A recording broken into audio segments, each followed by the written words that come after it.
Charchamasdan. Xudoga shukr, rahmat. Yaxshiman. Orada bir yo'q ketdingiz. 2-3-4 yil, 5-6 yilmi dorilar ichmay qoldingiz. Dorilar ichmay qo'ydim. Keyin yana nima bo'lib keldim. Ritm buzilib va yuraklar kattalashib keldim. o'sha paytda. Mana dorilar ichdingiz, bir kurs lecheniya oldingiz.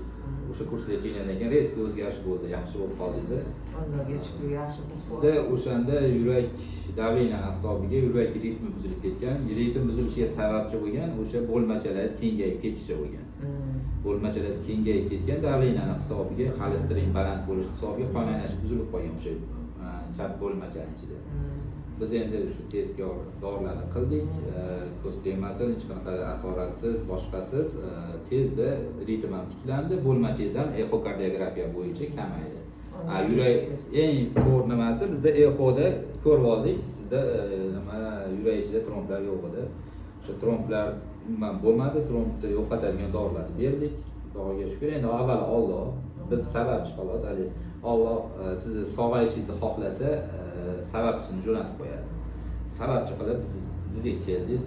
Boshqa joyga borganda ancha qiynalishingiz mumkin edi, chunki ukollar, bansaga yotish yoki operatsiya, koronagrafiya, turli xil yana tekshiruvlar bor, yana operatsiya deyishlari mumkin edi. Endi shu meni maqsadim odamlarga yengilroq yordam berish, operatsiyasiz yordam berish. Siz shundan qoniqdingizmi axir o'sha nimadan tuzalganingiz? Voy, rahmat, albatta. Hozirgi holatingiz qanaqa? Hozirgi holatim juda ham yaxshi.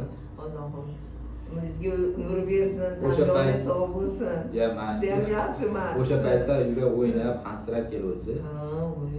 Juda yomon edim. Havo yetmasdan. Havo yetmasdan.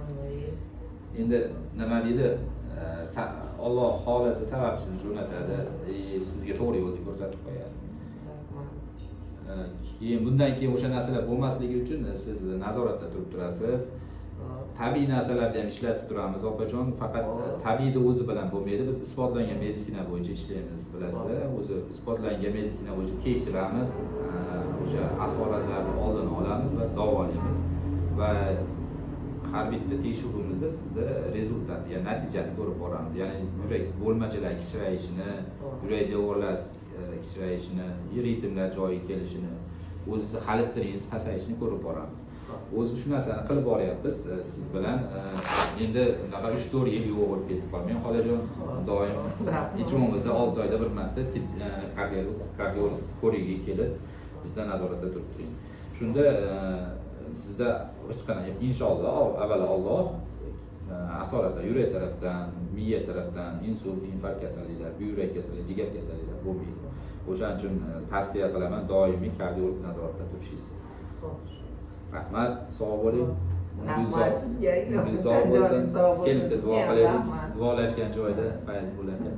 Allohim tanjoningizni sog' qilsin, umringizni uzun qilsin, rizqingizni ulug' qilsin. Bizga o'xshagan kasallarni hamisha hamro'da doimo sog' salomat qilib davolab yuravering. Sizni baxtingizga yana otingiz sog' bo'lsin. Sog' bo'ling, umringiz uzoq bo'lsin, hech qachon kasal bo'lmang. Iloyim tabletkalar bundan kamayib, vazningiz ham kamayib, parhezlarni qilib, yugurib farzandlarning rohatini ko'rib yuravering. Allohu akbar. Sog' bo'ling. Rahmat. Yuring bitta